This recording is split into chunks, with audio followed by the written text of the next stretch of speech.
안녕하십니까. 오늘은 지난 시간에 이어서 상표법 제33조 상표 등록의 요건 제1항 제3호 성질 표시 상표에 대해서 설명을 드리겠습니다. 상표법 제33조 1항 제3호에 보면은 그 상품의 산지, 품질, 원재료, 효능, 용도, 수량, 형상, 가격, 생산 방법, 가공 방법, 사용 방법, 시기를 보통으로 사용하는 방법으로 표시한 표장만으로 된 상표는 상표 등록을 받을 수 없다. 이렇게 이야기를 합니다. 규정하고 있습니다. 그래서 이거 상품의 성질을 나타내는 것이다 해서 성질 표시 표장이라고도 이야기하고요. 또는 상표의 성질을 이렇게 기술하는 describe 하는 그런 내용의 표장에 불과하다 해가지고 이것을 기술적 표장이다 이렇게 얘기합니다. 테크니컬한 그런 의미가 아닙니다. descriptive 하다는 그런 의미입니다. 그래서 앞으로 이에 대해서 하나하나 살펴보도록 하겠습니다. 우리가 상표법 그 등록 운영 과정에 있어서 우리가 여러분이 이제 상표 이름을 진다.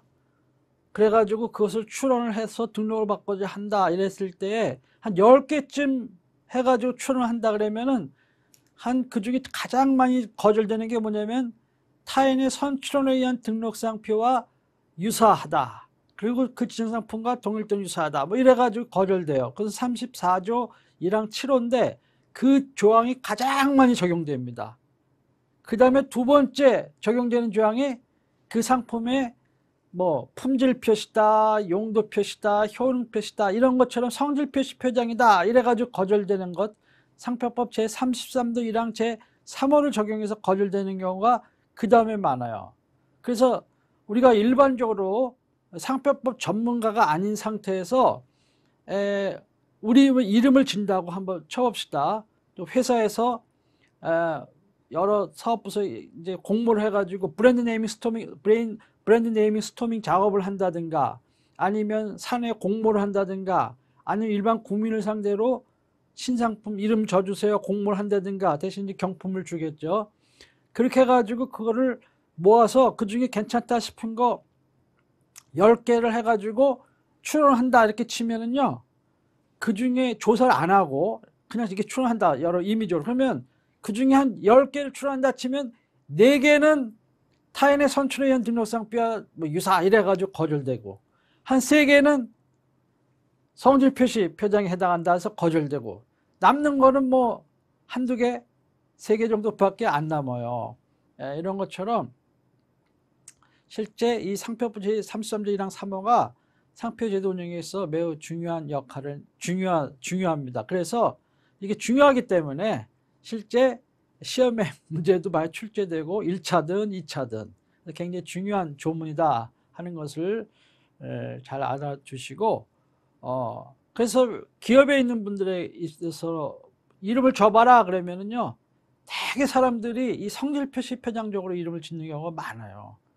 자기네가 제일 좋은 거여야 되고 이거 품질 나타내 막 이렇게 하다 보니까 자기 딴에는 이름이 좋은 걸처럼 생각을 해가지고 야 이거 할까 하는데 실제 그런 경우에는 3호에 해당하는 경우가 많이 있거든요. 그런데 그러면 이건 이래서 등록이 안 되니까는 이제 그 채택하기가 좀 그렇다 그러면은 되게 또 어떤 경우가 있냐면은 뭐 등록 안 되면 어때? 그냥 뭐 쓰면 되는 거지. 성질 표시 해당하면 등록이 해준다는 거는 뭐예요? 독점권 주는 거 아닙니까? 그러니까는 여기에 등록을 받기 위해서는 성질 표시에 해당하지 않아야 되고 등록을 받으려면 식별력이 있어야 되는데 식별력이 없는 상표인데도 불구하고 이거 이름 좋은데 쓰자 이래가지고 등록 없이 즉 독점 없이 그냥 쓰면 되는 거니까 누구나 다른 사람도 쓸 수 있는 거니까 그래가지고 이제 쓰는데 상품이 히트를 치면은 그때 그 표장이 원래는 식별력 없는 표장은 다른 사람도 쓸 수 있게 되는 거 아닙니까? 자유롭게 사용이 보장된 것이니까는. 그러면은 이제 좀 아쉽거든요. 히트를 치면은 그때 가서 보호를 해야지 하면은 이게 상당한 정도 알려지지 않으면 보호가 안 되고 모방 상품에 대해서 제대로 대응할 수 없게 되고 그런 문제가 발생해요. 그러면 그때가 이름 또 바꿔? 그러면 소비자들은 뭐 이 상품하고 이 상품은 또 이름이 다르니까 다른 상품인가? 이렇게 마케팅의 어떠한 소비자 구심력이랄까 고객을 흡인력이 이렇게 유지되지도 못하고 문제가 발생할 수가 있어요. 그래서 가능하면은 브랜드 네이밍 이름을 질 때부터 상표 이름을 이제 질 때부터 이렇게 가능하면 성질 표시 표장이 아니고 등록을 받을 수 있는 그런 상표를 이제 선택을 하는 게 제일 좋죠. 그러기 위해서 그럼 어떤 게 등록을 받을 수 있는 상표냐 아니냐 할 때 이 상표법 33조 1항 제3호 또 33조 여러 가지 규정들 이런 거 상당히 지식이 필요하고 이런 걸 알고 있으면 좋은 상표를 또 우리가 짓거나 또 선정할 수가 있습니다. 그래서 상표는 지정 상품에 관한 또는 사용 상품에 관한 식별력의 정도에 따라서 이렇게 구분을 할 수가 있습니다. 지난번에 상표 정의 때는 상표 구성 요소에 따라서 상표를 분류해 본다면은 기호상표, 문자상표, 도형상표, 뭐 이들의 결합상표, 뭐 색채상표, 막 동작상표, 막 이런 소리상표, 냄새상표, 막 이런 식으로 할 수 있다 그랬죠. 그건 구성 요소를 기준으로 한 분류고, 요번에 식별력을 기준으로 한 따진다면은 이렇게 5가지로 나눠볼 수가 있는데요. 첫째는 보통 명칭 표장은 지난번에 33조 1항 1호 때 설명을 드렸습니다. 그래서 지정 상품이 캔디다. 근데 상표가 캔디다. 이러면 보통 명칭 표장이죠. 근데 그 다음에 이제 두 번째가 기술적 표장이에요. 그러면 상품은 캔디인데 상표는 스위트야. 스위트인 건 뭐야? 달달한 거 아니에요? 그러니까는 품질이라든가 효능이라든가 이런 표시죠. 이것을 누가 봐도 이거 캔디인데 상표는 스위트야? 그러면은 단다 이런 걸 그런 품질을 달다는 그런 품질을 나타내는 거구나 하는 걸 누구나 직감해서 알 수가 있잖아요. 이런 것은 직접적 성질 표시다 이렇게 얘기를 해가지고 descriptive 마크다 이렇게 얘기를 해요. 이건 식별력이 없는 상표로 등록이 될 수가 없습니다. 그런데 암시적 상표가 있어요. 이것은 뭐냐면은 캔디인데 sweet arts 이랬어. 아스는 예술 뭐 이런 거 아닙니까? 그러니까 뭔가 스위트한 의미를 주는데 스위트라고만 돼 있지는 않잖아요. 이 상표가 스위트 아스 이렇게 돼 있잖아요. 이런 상표가 좋은 상표예요. 그러니까 브랜드 네이밍 할 때 이런 식으로 이름을 짓는 게 아주 좋다는 거예요. 그래서 이제 지정 상품의 성질을 간접적 또는 암시적으로 표시하는 표장은 식별력이 있는 상표로 봐요.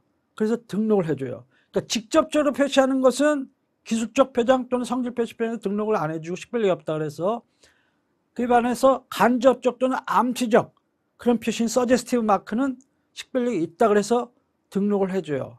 그러면 가장 좋은 상표는 적은 마케팅 비용을 사용해 가지고 소비자들에게 이 상품을 잘 알릴 수 있는 그런 좋은 상표는 사실은 서제스티브 마크라고 할 수가 있어요. Sweet Arts Candy 이런 식으로.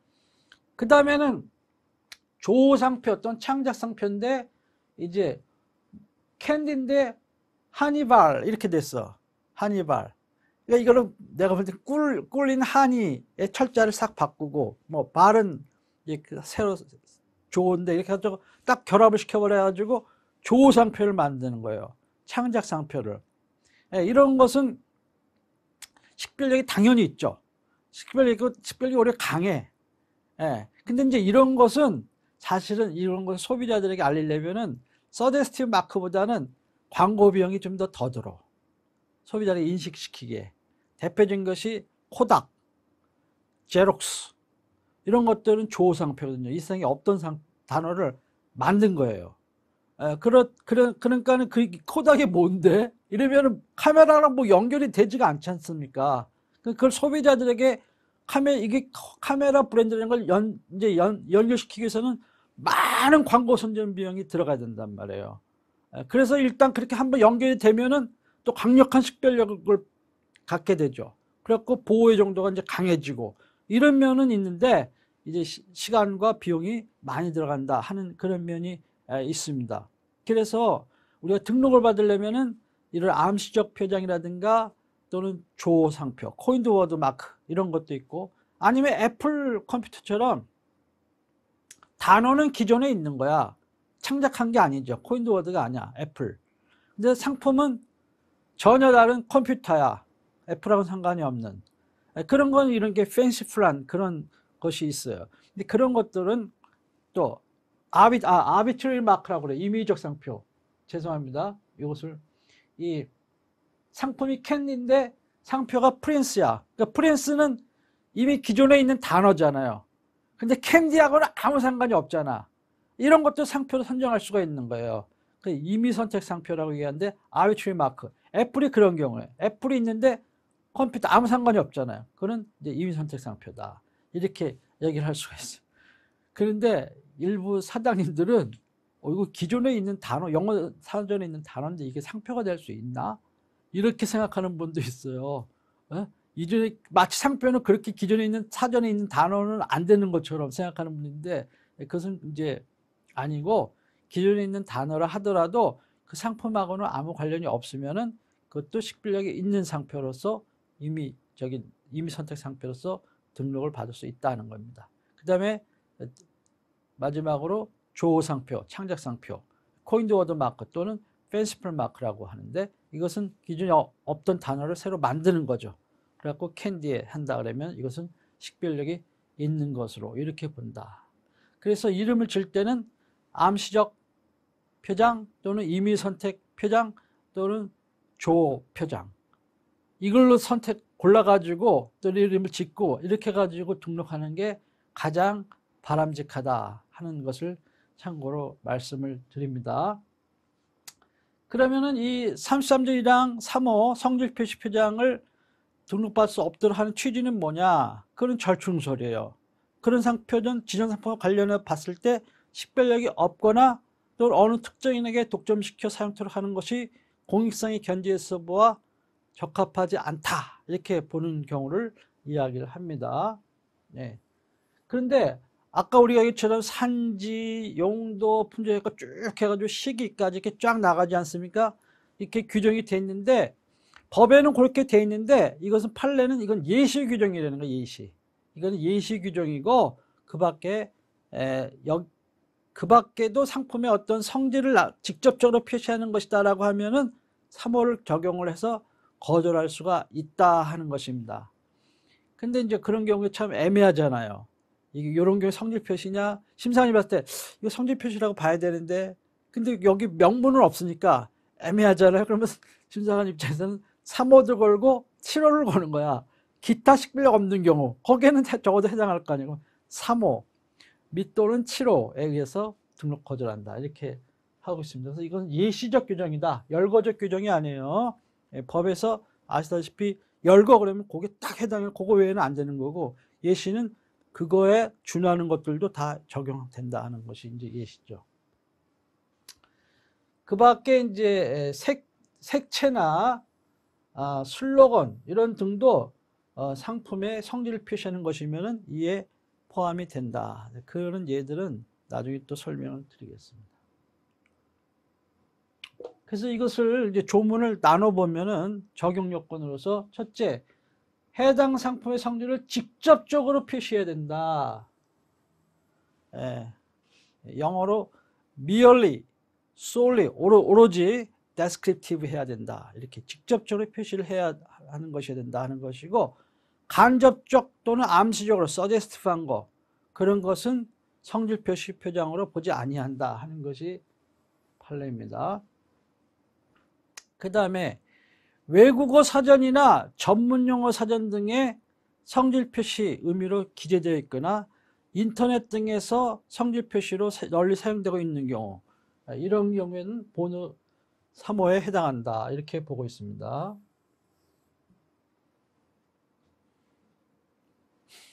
그게 실제 이제 사례에서 원래 종래 판례는 어떤 이거 3호에 해당하느냐 아니냐 이렇게 판단할 때는 우선 이 상표가 가지고 있는 의미가 뭐냐, 이것부터 따지거든요.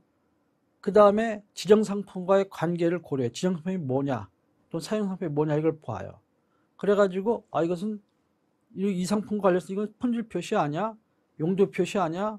뭐 효능 표시 아니야? 뭐 이런 식으로 해서 이거 직접적으로 나타나는 게 불가한 거네.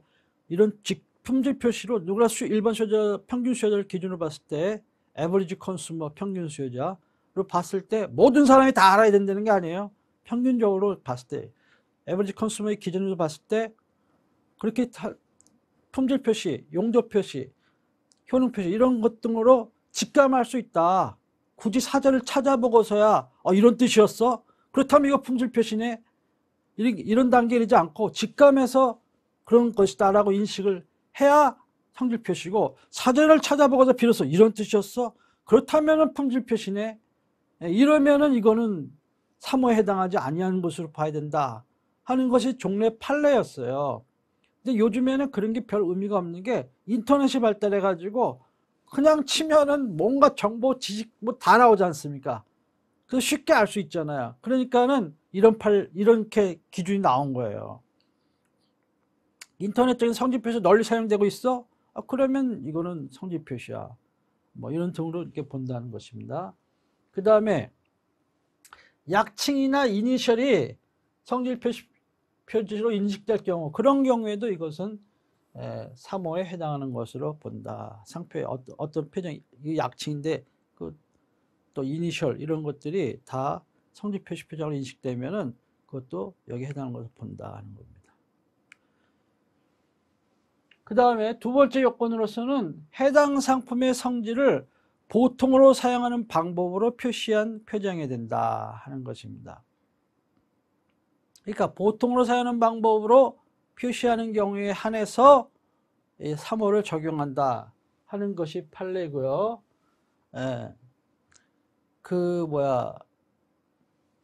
여기서 이거 이렇게 특이하게 재즈 사건인데 이게 재즈인데 이게 지금 뭐 재즈인지 뭔지 이게 상표가 알 수가 없잖아요. 이 재즈가 이 글자가 재즈였어? 알 수가 없잖아요. 그런 경우에는 이제 보통으로 사용하는 방법으로 표시한 게 아니잖아요.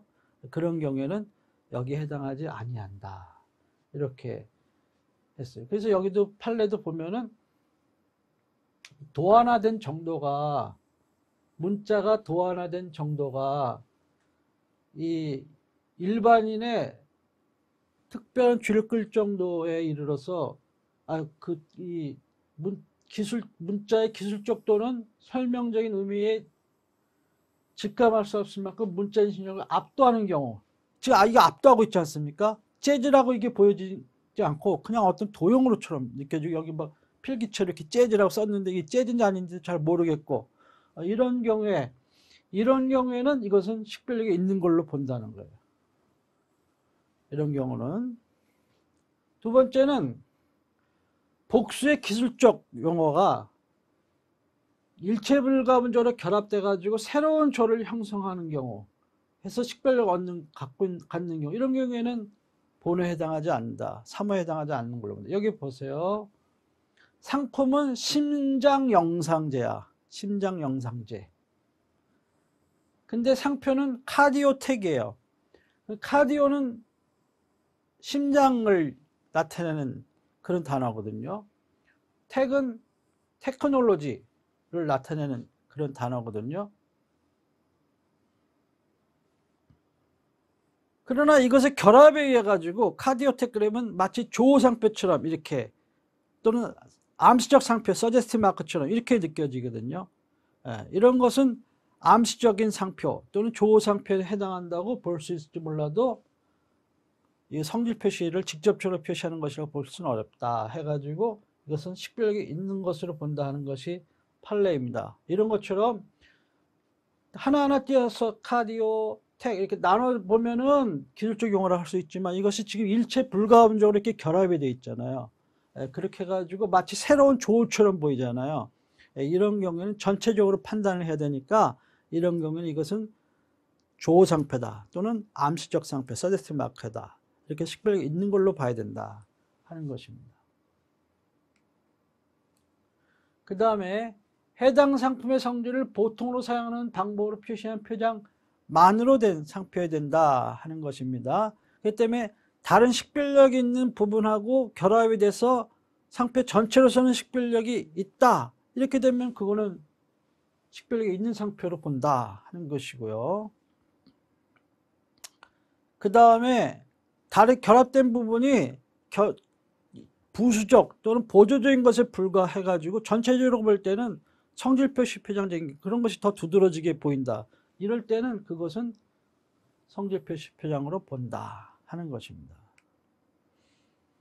그다음에 이제 판단 기준을 보면은 아까 말씀드린 것처럼 우선 첫째 그 상표의 관념 이게 무슨 뜻이야? 이 상표가 이렇게 관념을 이제 생각을 하게 되고 그 다음에 지정상품 어떤 상품이야 이거 지정상품을 고려를 하고 그렇게 해가지고 거래사의 실정을 고려했을 때 오늘날의 거래사 실정을 했을 때 이것을 성질 표시로 이렇게 직감을 할까 아닐까 라는 것을 객관적으로 판단해야 된다 하는 것이 판례입니다. 근데 이제 상품마다 좀 다른데 전문가들의 수요되고 거래되는 특수한 상품이 있을 수 있어요. 그러니까 그런데 약은 약사에 의해서만 판매되잖아요. 근데 약품도 또 두 가지가 있어. 의사의 처방이 필요한 경우에만 처방이 있는 경우에만 파는 약품이 있고 그렇지 않은 일반 또 약품이 있죠. 그런 경우에 이제 의사의 처방을 통해서 처방전이 있어야만 약을 구매할 수 있고 이런 것들은 의사를 기준으로 약사를 기준으로 이렇게 판단을 하거든요. 그러면 의사나 약사들이 봤을 때 그 상표의 뜻을 뭐라고 인식할지 그 상품을 냈을 때 이것은 이 상품의 용도 표시네, 품질 표시네, 효능 표시네 이런 걸 기준으로 해야 되고 그렇지 않은 경우에는 이제 일반 수요자를 기준으로 에버리지 컨슈머를 기준으로 여기 또 수요자에는 또 거래자도 포함되는 거예요. 도매상, 소매상 이런 트레이더들도 컨슈머스만 얘기하는 게 아니고 이런 자들을 기준으로 판단을 해야 된다 하는 것이 판례예요. 네, 그래서 이런 특별한 요즘 이 코로나 때문에 이제 백신 이게 문제가 되는데 이런 백신 상품에 이렇게 누모 쉴드 이렇게 되어 있다 하는 거예요. 예? 그러면 이거 어떤 누모라는 의학적인 용어고 그것을 보호해 주는 거 아니에요. 쉴드가 그러니까 적어도 다른 사람 몰라도 의사나 약사 이런 사람들은 이게 무슨 뜻인지 금방 안다. 캐치가. 우리는 이게 조상표이기도 하고 아니면 암시적 상표 서제스티브 마크처럼 느끼지만 평균 수요자들은 그러나 의사나 약사는 이거 딱 무슨 뜻인지 알아. 그리고 그 상품 관련해서 이건 이런 효능을 갖고 있다는 거구나 라는 걸 알 수가 있어요. 그래서 이런 경우에는 효능 표시다 용도 표시다 이렇게 본 판례가 있습니다. 이런 것처럼 이제 그 상품의 성격에 따라서 전문가를 기준으로 아니면은 평균 수요자를 기준으로 이렇게 해서 판단을 한다 하는 거예요. 그 다음에 이제 상표를 구성하는 단어의 객관적인 의미가 지정 상품의 산지나 원재료를 나타내는 경우가 있어요. 그런 경우에는 독점 정성의 측면을 고려를 해가지고 그 단어 전체가 일반 수요자나 거래자에게 널리 알렸다고 보기 어려운 경우에도 기술적 표정에 해당한다고 보아야 되는 그런 경우가 있다 하는 것입니다. 예. 그래서 어떤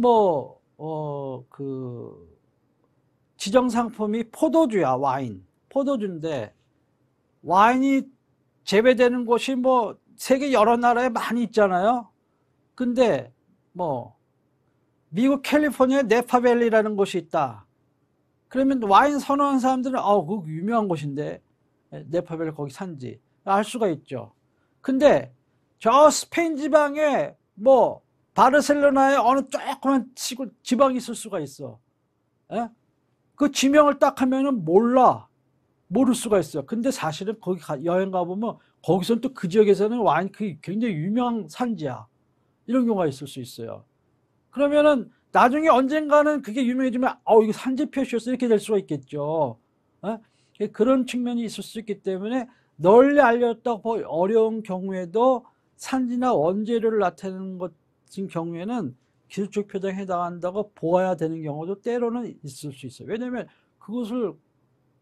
그게 알려지지 않았어. 근데 국내 스페인 회사도 아니고 국내인 사람이 딱 등록을 해놓고 나는 못 써. 이렇게 되면은 나중에 그걸 수입해서 하고 싶을 때도 여러 가지 문제가 발생할 수가 있기 때문에 아무튼 그렇게 산지나 원재료일 경우에는 조금 독점적인 적용적인 측면의 필요성을 고려를 해가지고 이게 공익상의 견지에서 봤을 때 어느 특정인에게 독점시켜 사용토록 하는 것이 괜찮을까 해가지고 산지나 원재료 표시 경우에는 널리 알려지지 않은 산지나 원재료 표시라도 이것은 기술적 표장이다, 산지 표시다 이렇게 볼 수 있다 하는 것입니다.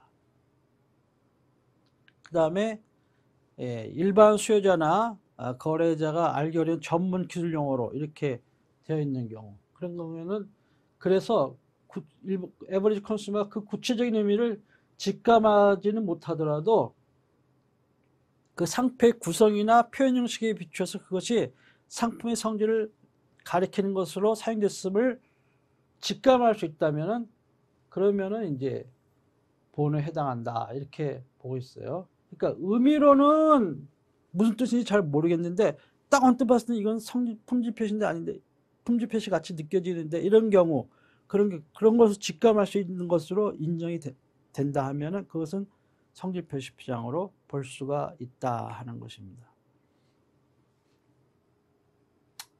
그 다음에 일반적으로는 어떤 표장이 기술적 표장이냐 하는 것은 에버리지 컨슈머, 일반 수요자나 거래자가 그 지정 당위 상표를 그 지정 상표의 품질 등 성질을 표시하고 있는 것으로 직감할 수 있는 거면은 여기 해당하는 거 직감.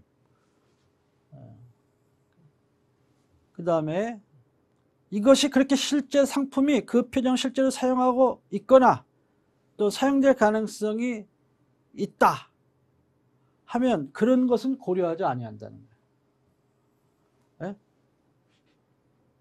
그럴 가능성이 있느냐 없느냐 가지고 이런 가능성이 없다든가, 현재 쓰고 있지 않은데요, 이 상표 이제 새로 만든 단어인데 아무도 쓰고 있지 않은데 무슨 소리야, 왜 이렇게 등록을 안 해줘요, 이렇게 할 수가 있는데 그런 건 고려하지 않아요. 고려하지 않고 그냥 뜻만 생각하고 상품 생각해서 그런 것이 있다 하면은 그러면은 이제 거절이 이렇게 되는 것입니다. 그래서 키워드는 여기서는 직감할 수 있느냐 하는 그런 것이에요. 그 다음에 이제 상품을 이렇게 A라는 상표를 상품을 A, B, 뭐 C, 뭐 이렇게 등등등 지정을 해가지고 이제 추론을 하겠죠. 그러면은 이 상표가 이 상품들의 품질 표시냐 아니냐 할 때는 이 하나하나를 따져야 돼. A 상품에 대해서는 요거는 품질 표시야. 근데 상품 B나 C에 관련해서는 이것은 품질 표시라고 볼 수가 없어. 직접적으로 그걸 나타내는 게 아니야. 그럴 때는 A 상품에 대해서만 거절하는 거예요. B, C는 통과되는 거야. 그렇게 판단해야 된다. 그래서 반드시 지정서 A, B, C 모두가 품질 표시 등 성질 표시여야만 거절할 수 있는 게 아니에요. 그래서 여기도 보면 반드시 지정상품 전부에 공통되는 성질이어야 될 필요는 없고 지정상품 중 특정한 유형의 것으로 된 것이 성질 표시하는 경우, 그런 경우에도 그 상품에 대해서는 거절을 할 수 있다는 것이죠. 예. 그리고 아까 설명드린 내용과 또 중복되는 건데, 그 성질 표시 표장이라고 하기 위해서는 그 지정 상품이 반드시 실제해야 할 필요가 있는 것도 아니고 그러한 지정 상품이 존재하는 것으로 인식할 수 있다고 보이면은 그러면은 성질 표시 표장으로 볼 수가 있다는 거예요. 이런 상품 지금 있지도 않은데 이제 곧 나올 건데 그렇게 쓴 사실도 없고 성질 표시 표장으로 사회에서 거래사에서 그렇게 쓰이지도 않고, 근데 이게 왜 성질 표시라고 보느냐, 이게 새로운 상표고 새로운 상품인데 이렇게 할 수 있는데, 그렇다 하더라도 그렇게 인식될 가능성이 있고 소유자를 그렇게 직감할 수 있다면 그러면은 성질 표시 표정에 해당한다 하는 것이 판례다 하는 것입니다.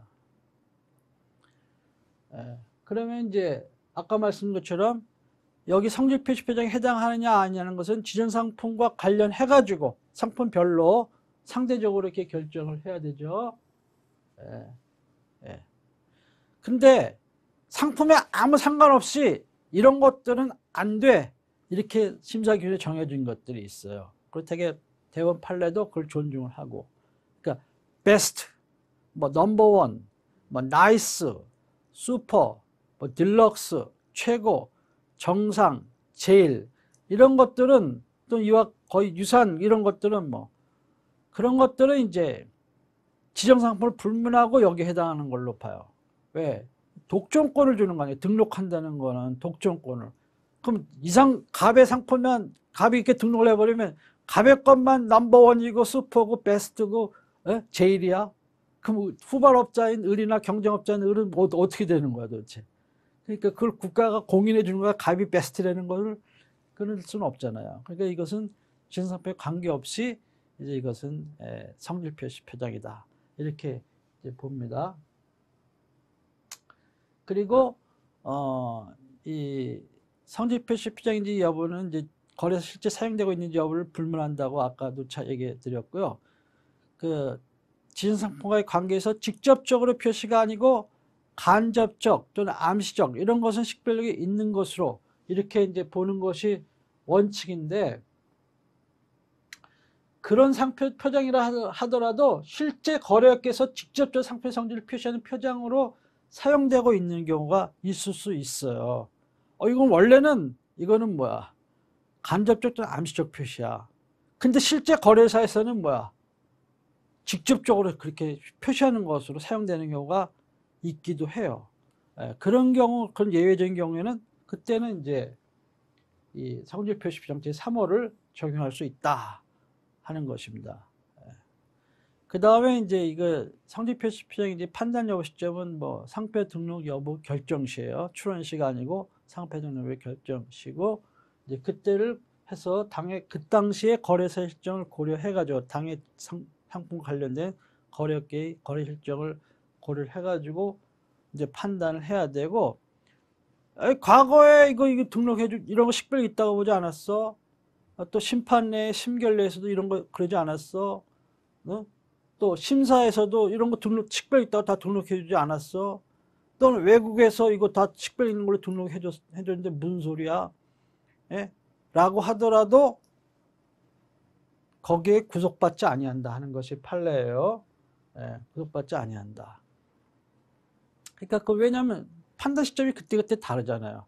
그때그때 또 거래사 실정도 다르고, 그렇기 때문에 그런 것은 구속받지 않아요. 그렇지만 실제는 그런 것이 하나의 좋은 참고 자료가 될 수 있으니까 출원 입장에서는 그런 자료가 있다면 잘 정리를 해가지고 심사관한테 의견서를 제출하면서 이런 게 있는데 그렇다면 이게 이렇게 해줘야 되는 거 아니냐 이렇게 하면은 여러분의 출원인의 주장이 합리적이다 생각하면은 심사관이 그걸 받아줍니다.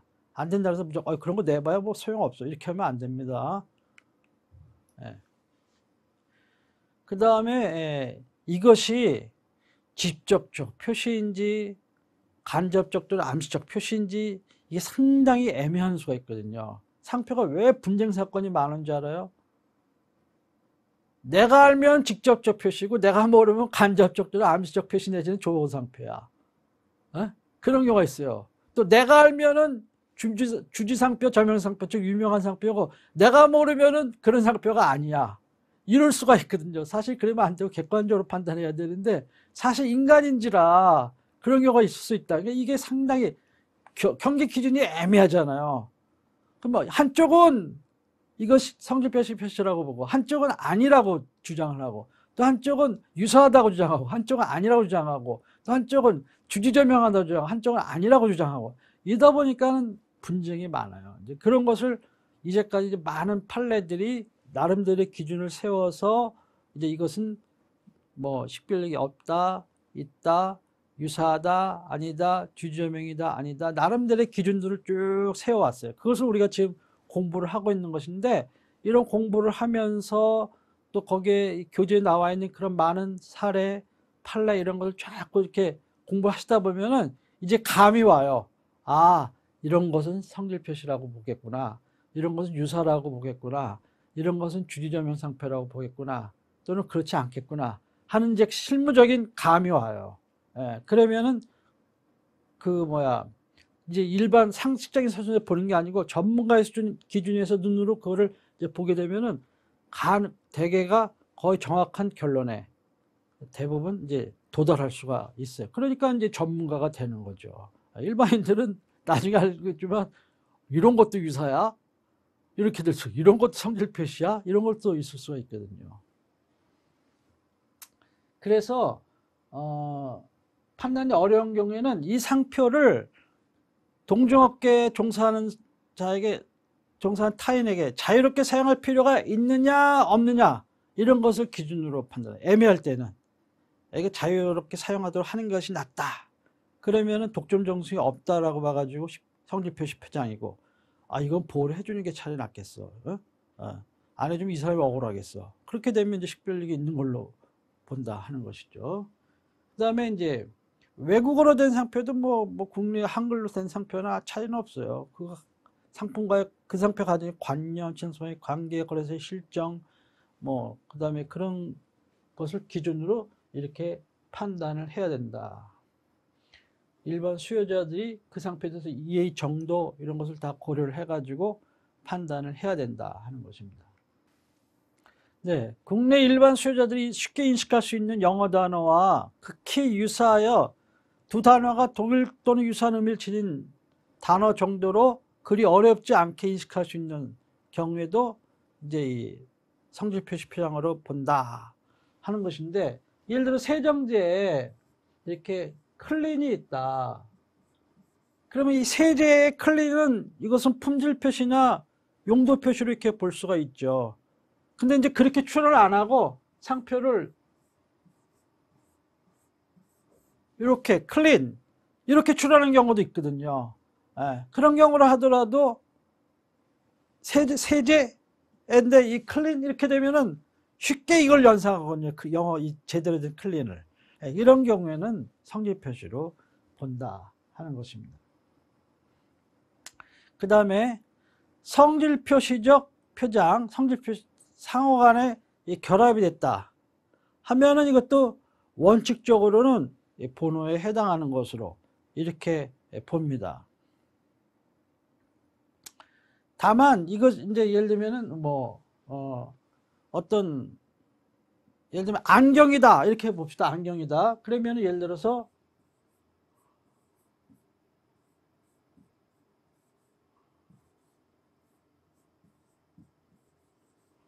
클린 뷰다 이거야 상표가.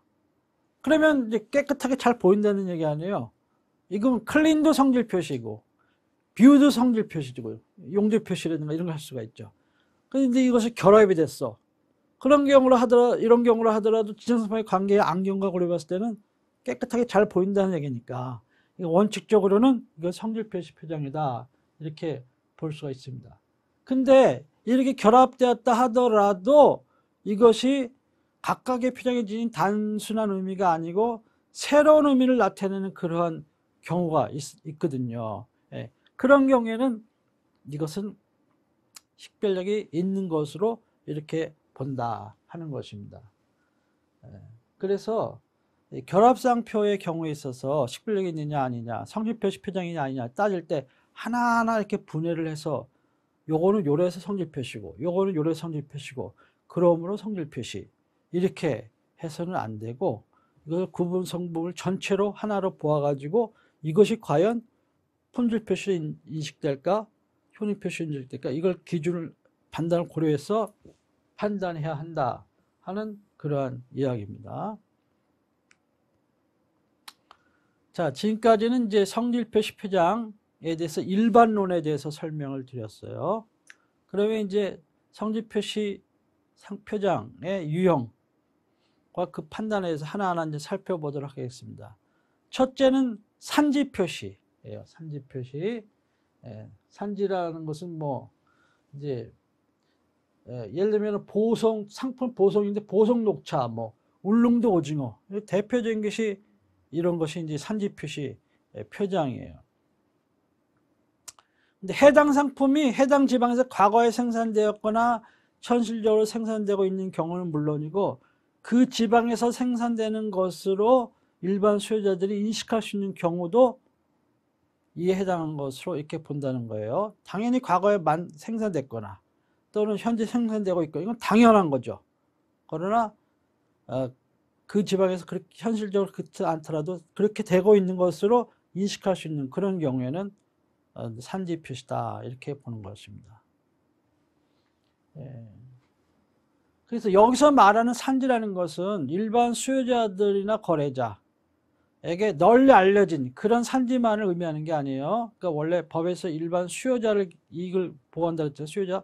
수요자에는 가로치고 가로 닫고 거래자도 포함되는 거예요. 그 판례가 늘 일반 수요자라고 이렇게 나오는데, 그냥 저기 하면 일반 수요자 이렇게 써도 돼요. 실제 답안에서는 아무 차이가 없어요.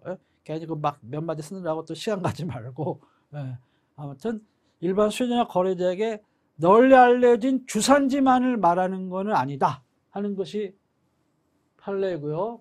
또 우리나라에 잘 알려지지 아니한 외국 산지라도 번호에 해당하는 그런 산지 표시에 해당할 수 있다 하는 것이 판례이고, 서비스의 경우에는 서비스의 제공 장소를 산지로 본다 하는 것이에요.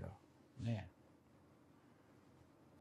그 다음에 출원 상표가 산지 표시인지 여부는 뭐 일반적인 논과 똑같아요. 지정상품의 관계에서 구체적으로 판단해야 하고, 지정상품 관련해서 산지 표시라고 볼 수 없는 지리적 명칭 또는 원재료 생산지, 원재료 판매, 상품 자체의 생산지가 아니고 그걸 만드는 원재료 생산지 있잖아요. 원재료 생산지, 뭐 원재료 판매지, 중간 제품 가공지, 뭐 반출 항구, 뭐 판매지, 이런 등의 지정 명칭은 적어도 이 3호의 산지 표시는 해당한다고는 보지 않습니다. 그 다음에 포도주 및 증류주의 산지 표시, 이거에 대해서는 이 3호를 적용하지 않고 따로 34조 1항 16호에 보면은 세계무역기구 회원국, WTO를 얘기하는 거예요. 내의 포도주 또는 증류주의 산지에 관한 지리적 표시로서 구성되거나 그 지리적 표시를 포함하는 상표로서 포도주 또는 증류주에 사용하려는 상표는 등록받을 수 없다, 이렇게 돼 있어요. 그 규정을 가지고 등록을 거절한다 하는 것입니다. 그 다음에 어떠한 상표가 번호에 해당함과 동시에 이제 상표의 품질을 오인케 하거나 할 염려가 있는 경우에는 상표법 34조 1항 12호, 즉 뭐냐면 상품의 품질을 오인하게 하거나 수요자를 기만을 엽는 상표는 등록받을 수 없다, 이렇게 12호에 규정되고 있거든요. 거기서 전담 이렇게 품질을 오인하게 할 그런 염려가 있는 상표다, 이렇게 해가지고 등록을 이제 거절을 이렇게 하게 됩니다.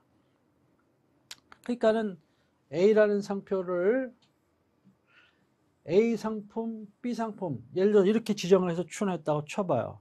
근데 요거에 대해서 A 상품에 대해서는 이 상표가 산지 표시야 보니까. 근데 B 상품에 대해서는 산지 표시는 아닌데 마치 B 상품도 이제 그렇게 A라는 그런 산지 표시 이런 표정 때문에 마치 여기서 나오는 것이 아닌가, 그렇게 해서 뭐 판매되는 것이 아닌가라고 품질을 오인할 그런 가능성이 만약에 있다 치면은, 그러면은 12호를 적용할 수 있다는 거예요. 그런 게 없다 그러면 그는 3호에도 해당 안 하고 12호에도 해당, 34조 1항 12호에도 해당 안 하는 거예요. 근데 그럴 가능성이 있다 그러면 34조 1항 12호 품질 오인 염려가 있는 상표를 해서 거절을 함께 적용해서 거절을 한다 하는 것입니다.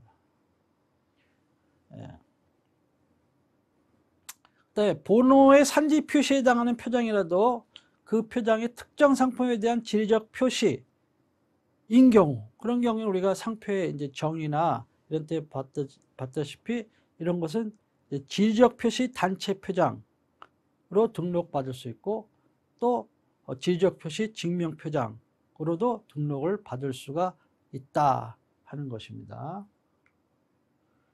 다음에 이제 품질 표시입니다. 네. 그래서 뭐 품질 표시인 것은 해당 상품의 품질, 뭐 우수성 이런 거를 항상 중요한 게 뭐예요? 직접적으로 표시해야 된다는 거, 직접적으로 표시하는 것을 말하는 것이다 하는 것이고, 상품의 또 품질 표시에는 상품의 품위, 등급, 뭐 품질 보증, 뭐 이런 거의 표시도 포함되는 것이고, 현실적으로 해당 상품에 표시된 품질에 그런 품질 정말 가지고 있어? 아니야? 하는 것은 따지지 않아요. 그런 것은 이제 따지지 않고. 그래서 뭐 품질 표시의 사례로서 뭐 이렇게 되어 있는데, 뭐 예를 들어 환경 친화 표시, 청정 이런 거. 청정. 그럼 청정은 이거 뭐예요? 품질 표시야? 아니잖아. 원자가 붙어가지고 다른 요소가 붙어서 막 이건 식별력이 있는 걸로 이렇게 보는 거죠. 그렇지만 보통 청정 음료 이렇게 되면은 이제 문제가 되겠죠. 청정 야채 뭐 이런 식으로 되면은 이제 뭐 그린도 마찬가지예요. 그린 에너지 뭐 하면 상품이 뭐 에너지 관련된다. 그러면은 뭐 녹색 에너지 이거 뭐야? 친환경 에너지라는 거 아니에요. 그런 거는 이제 안 되는 거지. 또 바이오 뭐 에코 이런 거. 예를 들면 그런 게 있을 수가 있어요. 그래서 에코 선풍기, 뭐 에코 에어컨 이렇게 해봐요. 그러면 문제가 될 수가 있다고. 그것이 또 뭐 오가닉, 오가닉 뭐 밀크 이렇게 되면은 이거는 이제 여기에 해당하는 거죠. 그 다음에 뭐 품질 우수 표시는 뭐 명품, 명품 만두 이거 안 되지. 그다음에 원조 뚝배기 이런 것도 안 되지. 순정, 순정모 이런 식으로. 그 다음에 뭐 일품, 일품 뭐 막걸리 안 돼. 뭐 특별 이런 거 당연히 안 되고요. 슈퍼 이런 것도, 수피리어 이런 거. 원칙 수피리어도 원래 안 되는 겁니다. 그 다음에 뉴 이런 거. 근데 뉴 코아 이런 코아자가 붙어있기 때문에 되는 거예요. 그러나 뉴 뭐 이렇게 하는 거예요. 그 다음에 뭐 하이, 하이 이런 것도. 하이마트는 그럼 되겠어 안 되겠어? 하이는 품질 표시고 마트는 저거 아닙니까? 그런 상표는 문제가 될 수가 있는 거예요. 이게 품질 표시, 성질 표시로 봐야 되느냐, 아니면 이게 암시적 표시로 봐야 되느냐. 지정상품은 뭐 전자제품 도매업이잖아. 전자제품 하이는 뭐 하이마트 뭐 어때서 그러면 전자제품 하이는 하이 테크놀로지 얘기하는 거고 마트는 일반적으로 쓰는 관용 표장이 그러니까 다 식별력이 없는 거 아니야. 이렇게 줄 알고 한쪽은 무슨 소리 하이마트는 이게 그 자체는 띄워놓으면 다 식별력 없는 거지만 결합이 돼가지고 하나의 조상표고 암시적인 거 아니야. 이런 식으로 이제 분쟁이 될 수가 있을 수 있죠. 그런 것이고요. 그 다음에 여기 또 품질 등급 표시. 아무튼 예를 들면 A+, 학습제 뭐 A+, A+ 이런 거 나오잖아요. 그 다음에 뭐 2+ 이런 거. 그 다음에 뭐 1+1 이런 거. 이런 것은 때에 따라서는 지정상품 관련해서 품질 표시가 될 수 있는 다 그런 얘기예요. 또 KS 뭐 품질 표시 이런 거, JIS 일본 공업 표시 이런 거, 또 상품의 미감 표시인데 소프트 초콜릿 소프트야. 그러면 초콜릿이 부드럽다는 거 아니에요? 하드가 있고 부드러운 또 소프트한 게 있잖아요. 뭐 이런 식으로. 또 커피인데 마일드. 그럼 담배 마일드는 어떻게 되겠어? 담배 마일드. 이거 성질 표시, 품질 표시, 또 효능 표시야? 뭐 아니야. 이런 문제가 있을 수 있죠. 이런 식으로 되어 있는데 이것은 이제 진선배 관계에서 구체적으로 따진다 하는 것입니다. 그래서 품질 표시 표장만으로 된 상표의 식별력인 특별현저성, 자타상 식별력을 옛날에는 특별현저성이라고 그랬어요. 뭐 같은 의미입니다. 근데 이런 것을 이제 거기에 품질 표시 표장 플러스 식별력이 있는 그런 문자 기형 동인어 결합. 이렇게 된 경우에는 따져봐야 돼. 이것이 결합된 이것이 부수적 또는 보조적인 것에 불과하면 식별력 없는 거고, 전체적으로 봐서 이것이 식별력이 있는 것을 보면 인정되는 것이고, 이렇게 돼요. 그런데 결합이 돼서 전체적으로 식별력이 없는 것으로 이렇게 보면은 또 여기 해당하는 것으로 이렇게 보는 것이죠. 그 다음에 품질 표시의 이 상품이 A 상표인데 A, B인데 이런 경우에도 품질 표시일 수도 있고 A에 대해서는, B에 대해서는 품질 표시는 아니나 품질을 오인하게 하거나 실제보다 과대 표시한 때 이렇게 해당할 수도 있어요. 그러면 이거는 이제 34조이랑 10의 품질 오인의 염려가 있는 것으로 해서 거절되기도 하고, 또 A 상품 자체에 대해서도 이거는 품질 표시에도 해당하고, 이걸 쓰게 되면은 실제 그 품질 오인의 염려도 가져올 수가 있다. 그렇지 않은 상품에도 그 단어 쓰면 어떻게 될 거야? 이렇게 되면 이제 그런 문제가 있을 수 있어요. 예를 들면 뭐 오토, 자동 이렇게 오토라는 게 자동 아니에요?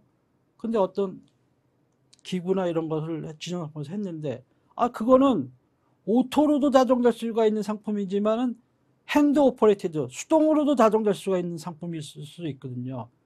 그런데 거기 상품에 자동으로 작동되는 이런 식으로 돼 있거나 이렇게 돼 있다면은 이것은 품질 표시지. 근데 자동으로 작동되는 이런 제한적인 용어가 없어. 그냥 일반적인 상품이야. 그 일반적인 예를 들면 것이다. 이렇게 되면 이것은 때로는 품질의 오인의 염려가 있을 수가 있다 하는 그런 것을 이야기를 하는 것입니다. 다음에 이제 원재료 표시. 이것도 마찬가지예요. 이제 원재료 표시는 해당 원재료가 지정품이 현실적으로 사용되어 있거나 사용될 수 있다고 인정되는 경우에 이제 적용이 되고, 또 원재료에는 주원료, 주요 부품 이런 건 물론이고 보조연료, 보조 부품이라 하더라도 해당 상품의 품질, 성능, 효능 이런 거에 중장 영향을 줄 수 있는 것은 또 여기에 포함이 되고요. 그 다음에 지정상품의 원재료 표시는 일반 수요자나 거래업계에서 해당 상품의 원재료를 표시하는 것이라고 인식할 수 있으면 되고, 판례가 원재료의 명칭이나 성질 등을 정확히 인식할 필요는 없다 하는 거예요. 그러면 약혼냉면이라는 게 있어요. 여러분 약혼이 뭔지 아세요? 약혼? 아는 분도 계시지만은 모르는 분도 많을걸. 그렇지만은 그러니까 이것이 정확하게 뭘 넣으면 그런 성질까지 정확하게 인식할 필요는 없어요. 없지만은 이거는 그래도 약혼으로 만든 그러한 원재료 표시다 하는 걸 인식할 수가 가능성이 있다 그러면은 이것은 이제 원재료 표시다 이렇게 보는 겁니다. 그 다음에 효능 표시는 해당 상품과 관계해서 상품의 성능 또는 효과를 직접적으로 표시하는 그런 걸 얘기하는 거예요. 원터치, 의료용 테스트기, 또 여기 보면 칼라 웨어링, 매니큐어, 손 저기 하는 것 이런 것은 근데 실제로 상품에 그런 효능이 있고 없고는 따지지 않는다는 거예요. 그렇게 실제 거래소에서 만들어 팔면은 그렇게 될 수도 있고 그런 효능이 있을 수도 있고 없을 수도 있고 이런 건데, 일단 등록을 해줘 버리면은 그런 상품에도 쓸 수 있고 그렇지 않은 상품에도 쓰게 되면 여러 가지 문제가 있을 수 있거든요. 그러니까는 그런 것은 따지지 않는다 하는 거죠. 그 다음에 용도 표시, 상품의 용도 표시라는 것은 상품의 사용처 등 용도에 관한 것을 기술적으로 설명적으로 표시한 거. 다 이게 직접적 표시라 이런 얘기입니다. 근데 이거와 관련해서 이제 많이 또 중요한 거, 실제 실무상 또 시험에도 많이 나오는 게 여러 번 설명드린 서적 및 정기관 행물의 타이틀, 제호의 제호.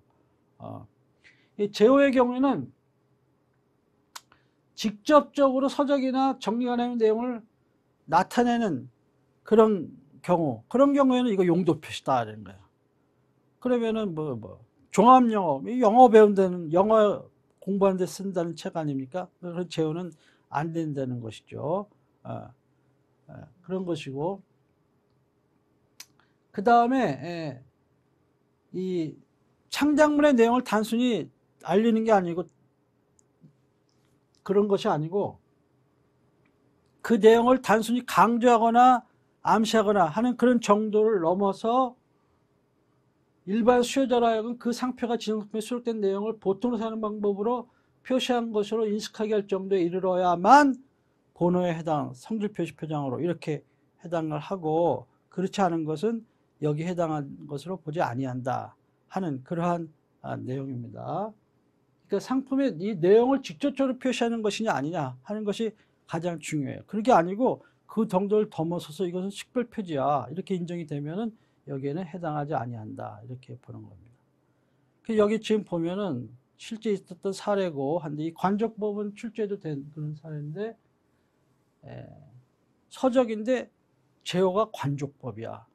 이거는 내용 용도 표시다 하는 것이.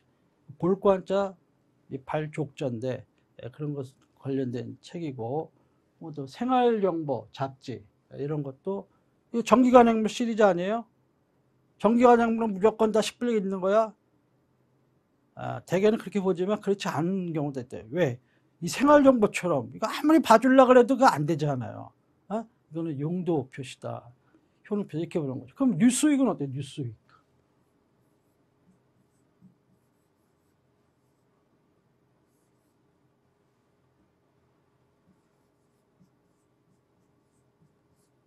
예?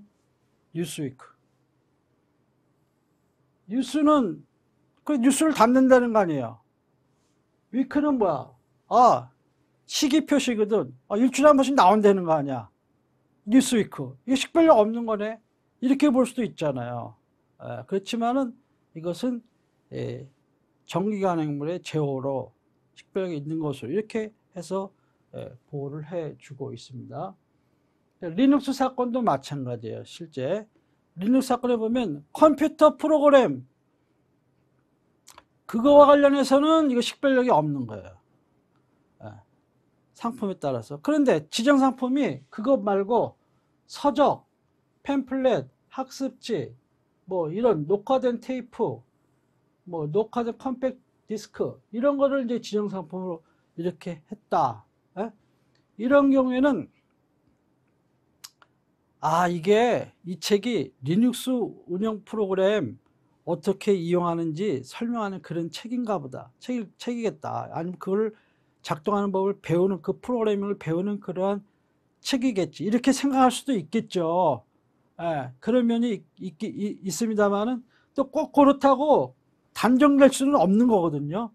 그렇기 때문에 여기 보면은 그렇게 이런 내용들이 그 프로그램에 관한 것임을 암시할 가능성이 없는 것은 아니지만은 일반 수요자나 거래자들이 그거보다는 그 상품에 수록된 창작물의 내용이나 그 내용을 나타내는 제목에 중점을 두고 상품을 거래하는 실정에 비춰봤을 때 이 내용이 지정상품에 수록될 수 있다는 사정만으로는 일반 수요자 그 상표를 보고 그 상품에 수록된 내용을 보통으로 사는 방법으로 표시한 것이라고 인식한다고 보기 어렵다. 그래서 식별력이 있는 것으로 봐야 된다. 이렇게 판시를 했어요. 조금 어려운 설명, 판시 이유고 조금 약간 까리한 그러한 내용인데, 그러니까 지정 상품이 컴퓨터 운영체계 프로그램이면 그거는 이제 용도 표시인데, 그렇지 않고 서적, 뭐 팜플렛, 학습지 이런 것 등이라 하면은 그런 것을 용도 표시를 다소 암시하는지는 몰라도 적어도 직접적인 표시는 아니다 라고 봐가지고 이건 식별력이 있는 것으로 봐야 된다. 이렇게 판시를 하고 있습니다. 그 다음 이제 수량 표시는 이제 거래사에서 사용되어 있거나 사용될 수 있는 그런 수량을 나타내는 것이고, 여기 예처럼 뭐 이런 두 짝, 100g, 100봉지, 10g이 뭐 이런 식으로 이런 것들은 안 된다 하는 거예요. 그 다음에 형상 표시, 이건 뭐 형상 표시 상품의 어떤 상품 그 자체가 형상일 수도 있고 상품의 외형 이런 것들이 있는데, 이런 것을 이야기하는 것이고, 일반적으로 상품과 관련 있는 입체적 형상은 상품의 기능을 효과적으로 발휘시키거나 또는 신미감을 이렇게 소비자의 구매 의욕을 북돋우게 한 디자인, 이런 것으로 창안되는 거가 많기 때문에 자탄 식별을 하기 위한 기능을 위한 것은 야 아니냐 하는 것은 조금 엄격하게 이렇게 판단을 합니다. 제한적으로 이렇게 인정을 해줘요. 자칫하면은 상표라는 건 등록을 해주면 어떻게 되는 거예요? 갱신할 수 있기 때문에 반영구적으로 보호를 해주는데, 특허나 디자인이나 이런 제도는 일정 기간까지만 독점해주고 그 다음부터는 누구나 쓸 수 있게끔 이렇게 하는 거 아닙니까? 그래서 갱신 제도도 없잖아요. 그렇기 때문에 이것이 입체적 형상의 형상 표시인데 입체적 형상이다 이럴 때는 이것이 과연 식별이 있는 거냐 없는 거냐 판단할 때 조금 엄격한 기준에서 판단해야 된다 하는 그런 것입니다. 그래서 이게 이제 그 상품의 입체적 형상으로 된 상표의 경우에는 그 입체적 형상이 당해 지정 상품이 거래되는 그런 시장에서 그 상품 등의 통상적이고 기본적인 형태에 해당하거나 거래 분야에서 채용할 수 있는 범위 내에서 이를 번영한 형태에 불과하거나 또는 당해 상품 유형이 일반적으로 잘 알려진 장식적 형태를 단순히 도입하여 이루어진 형상으로서 그 상품의 장식 또는 외장만으로 인식되어 있는데 그칠 뿐 이례적이거나 독특한 형태상의 특징을 가지고 있는 등으로 수요자가 상품의 출처 표시를 인식할 수 있는 정도의 것이 아니라면 본호의 상품의 형상을 보통으로 사용하는 방법으로 표시한 표장만으로 된 상표에 해당한다고 보아야 한다. 그리고 이것은 서비스표의 제공에 관한 물건의 입체적 형상으로 된 서비스표에도 마찬가지로 적용된다 하는 것이 판례예요. 그래서 이제 실제 비아그라 사건인데 이런 상표들 알약, 파이자가 이 알약을 이제 심장혈관용 약제, 성기능 장애 치료용 약제 이런 식으로 해서 출원을 했어요. 자, 이것이 이제 형상 표시냐 아니냐 이런 것이 문제가 됐는데 이거에 대해서는 형상 표시다 이렇게 봤습니다. 또 이것은 이제 블록 쌓기, 레고 이렇게 블록 쌓는 것처럼 이런 것인데 지정상품은 장난감 소매업이야. 블록 쌓기 장난감 소매업. 그런데 상표는 이렇게 됐어요. 그럼 이것도 형상 표시다 이렇게 했습니다. 그 다음에 상품의 용기가 상품의 불가분적 구성 요소를 이루는 경우, 이런 경우에는 그 용기의 모양을 보통으로 사용하는 방법으로 표시한 표장도 식별이 없는 것으로 본다 하는 것이 판례입니다. 실제 시험에 출제했던 사건이에요. 존슨 앤 존슨 사건인데 상표는 베이비 오일이야. 베이비 오일인데 이런 용기를 상표로 추론했어요. 형상을. 이건 베이비 오일 이런 형상에 베이비가 이런 데 들어갈 수밖에 없잖아요. 이건 베이비 오일 담는 그릇인가 보다 이렇게 인식을 한다는 거죠. 일반 소비자들이 상표로 인식한다기보다는. 그래서 이것은 형상 표시다 이렇게 되어 있습니다. 그 다음에 입체적 형상 자체는 식별력이 없다 하더라도 식별력 있는 다른 기호나 문자, 도형 이런 거와 결합해 전체로 식별력이 있는 상표는 당연히 식별력이 인정이 되겠죠. 그래서 3호에 해당하지 않는 것으로 봐야 된다는 것이 판례입니다. 그렇지만 식별력이 없는 입체 형상 부분을 포함하고 있는 상표가 전체적으로 식별력이 인정돼 상표에 등록된다 하더라도 그 식별력이 없는 입체적 형상 부분에까지 권리를 인정하는 건 아니죠. 그에 대한 상표권 효력이 등록되더라도 미치지 아니한다 하는 것이 상표법 90조 제1항에 규정이 되어 있고요.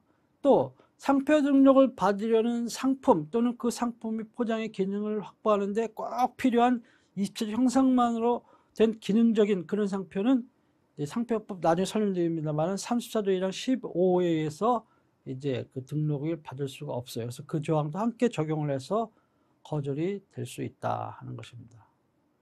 그다음에 이제 가격 표시인데, 이거는 거래사에서 현실적으로 사용되고 있는 가격, 또는 가격 표시로 인식되고 있는 단위 및 그 단위의 기호 등을 이야기하는 것입니다. 따라서 현실적으로 유통될 수 있는 가격 표시를 주로 이야기하는 것인데, 그러면 현실적으로 그렇게 사용되거나 사용될 가능성이 낮은 거 있잖아요. 예? 낮은 거. 예를 들면은 무슨 어떤 과자를 파는데 과자 상표를 백냥이라고 해봐. 백냥. 예? 백냥 가격 표시입니까? 옛날에는 그게 가격 표시겠지. 조선시대 때는. 지금은 그게 아니잖아요. 당장 현실적으로 사용하고 있지도 않고 현실적으로 사용할 가능성도 낮고, 그러니까 하나의 재미있는 그런 상표일 뿐이지 그런 건 가격 표시라고 보지 아니한다는 것입니다. 그 다음에 생산 방법, 가공 방법, 그 다음에 사용 방법, 이런 것인데, 이런 것들도 다 그런 걸 직접적으로 표시를 하면은 이거는 이제 식별력이 없는 그런 상표로 표시한다. 이런 것은 뭐 여러 가지 방법이 있겠죠. 그 다음에 이제 시기 표시인데, 이것도 뭐 추나 추동의 표시, 스프링, 뭐 썸머, 뭐 이런 식으로 하는 거. 네. 상품의 특정상 오전, 뭐 오후, 주간, 야간, 식전, 식후, 맑은 날, 뭐 우천, 전천후 이런 등의 용어를 사용해야 되는 필요성이 있는 상품들도 있거든요. 그런 것은 이것은 시기 표시다. 이렇게 되어 있어요. 그래서 이런 것을 직접적으로 표시하는 경우에 해당하는데, 근데 자, 한 걸 봅시다. 여성 의류에, 제노디스에 이렇게. 네? 제노디스에. 네? 이건 제뉴얼이 아니에요, 제뉴얼이. 네? 이건 디셈버. 이런 건 아닙니까? 1월부터 12월까지. 전천후. 4계절 내내 통용되는 옷이라는 거죠. 그렇지만 이것은 첫째, 제뉴얼이라고 되어 있지 않잖아요. 디셈버라고 되어 있지 않잖아요. 제누디스라고 해가지고 이게 조합을 해서 만든 창작적인 단어잖아요. 이런 건 식별력이 있는 그런 단어예요. 위반을 하게 되면 이건 이제 3호를 위반했다. 상질 표시 표장 해당한다 그러면 거절 이유, 무효 사유, 제책 기간 없어요. 그 다음에 그러네. 3호에 해당하는 상표는 이제 그때부터 이제 어떤 게 나오면은, 이게 이 상표가 그 지정 상품과의 관계에 있어서 제1차적인 의미,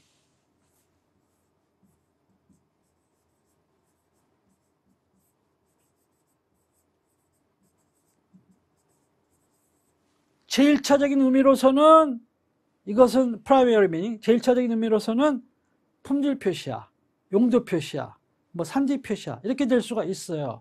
그런데 이것을 출원전 사용한 결과 이제 수요자들에게 이렇게 특정인의 상표를 나타내는 것으로 인식된 경우 식별력을 추적했다는 거죠. 그런 경우에는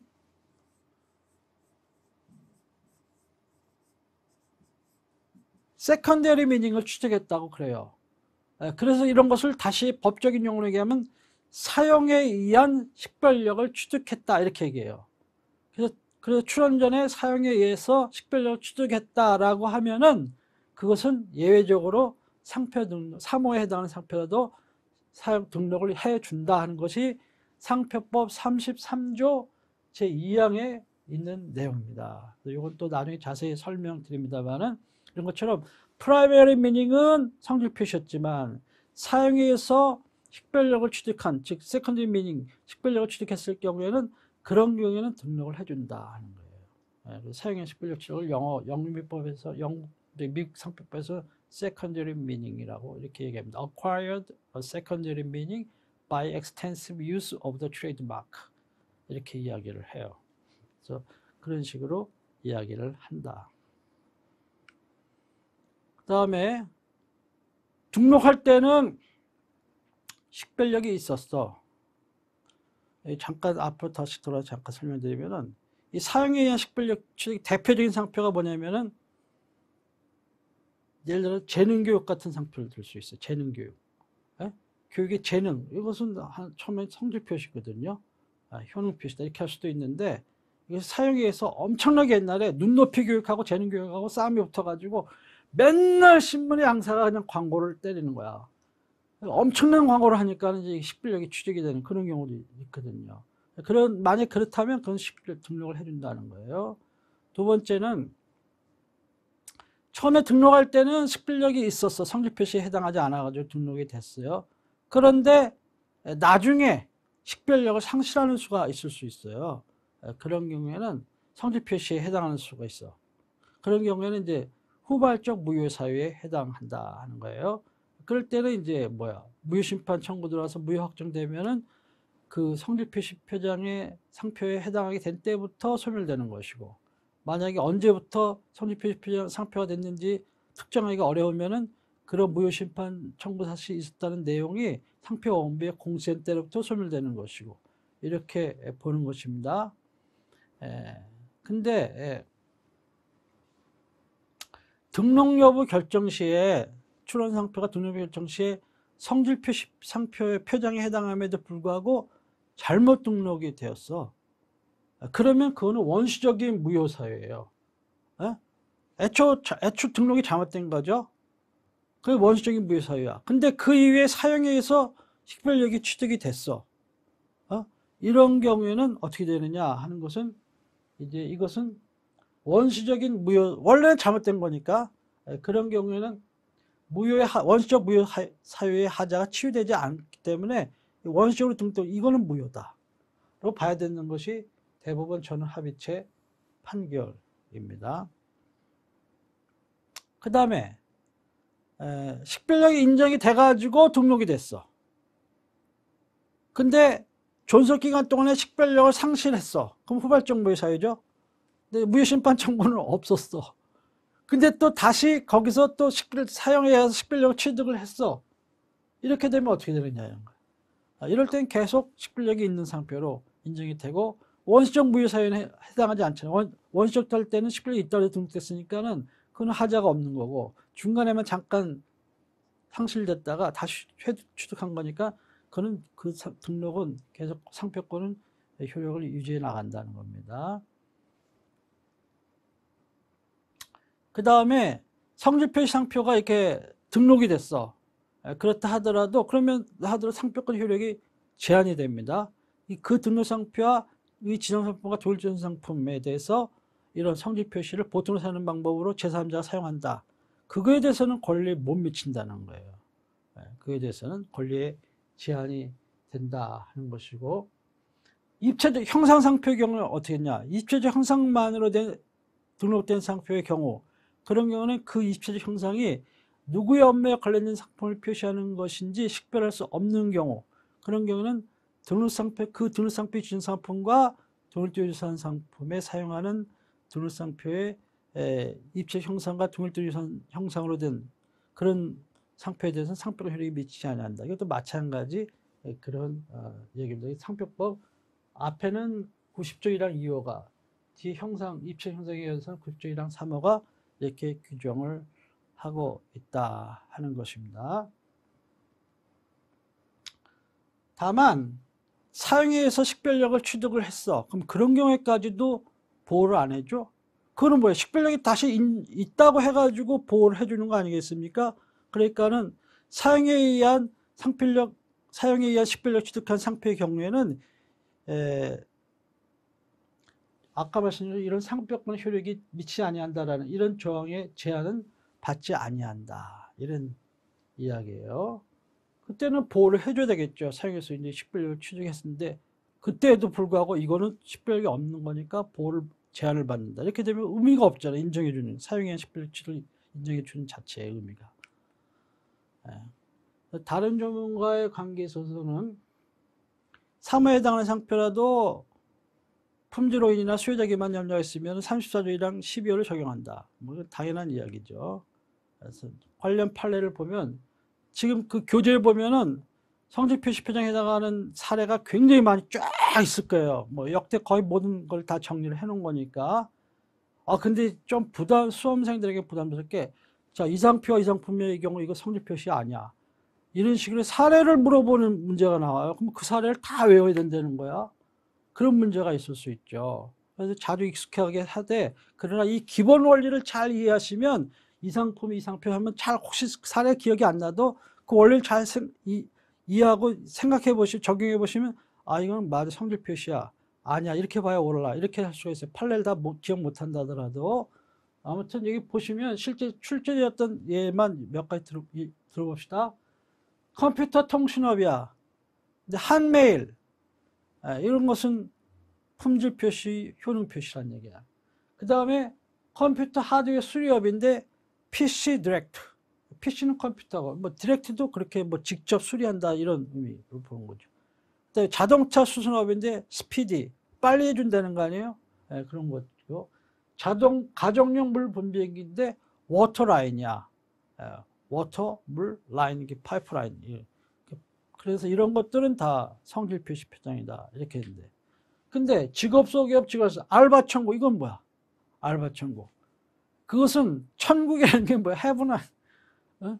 그건 성질 표시는 아니잖아요. 알바인데 아르바이트를 얘기하는 거죠. 그렇기 때문에 이것은 그런 것을 아르바이트 일자리를 소개하는 것이다라는 것을 간접적으로 또는 암시적으로 이렇게 하는 표장에 불과한 것이지 직접적으로 나타내는 건 아니잖아요. 이런 것이 붙어가지고. 그렇죠? 그래서 이런 것은 아니다 하는 것입니다.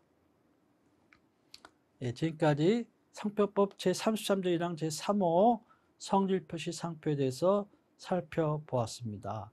여러 가지 그 내용이 좀 많이 있습니다만은 그 뒤에 사례들을 특히 3호에 관련해서는 사례들을 쭉 보시면서 왜 그 어떤 표장은 성질 표시라고 봤고 어떤 것은 아니라고 봤는지 잘 이해하시면서 하시면은 본문이 더 쉽게 이해될 것입니다. 본문을 읽고 그 사례를 쫙 읽고 나중에 복습할 때는 다시 한번 본문을 읽으시면 그 본문의 내용들이 더욱 쉽게 이해될 것입니다. 오늘 여기까지 하도록 하겠습니다. 감사합니다.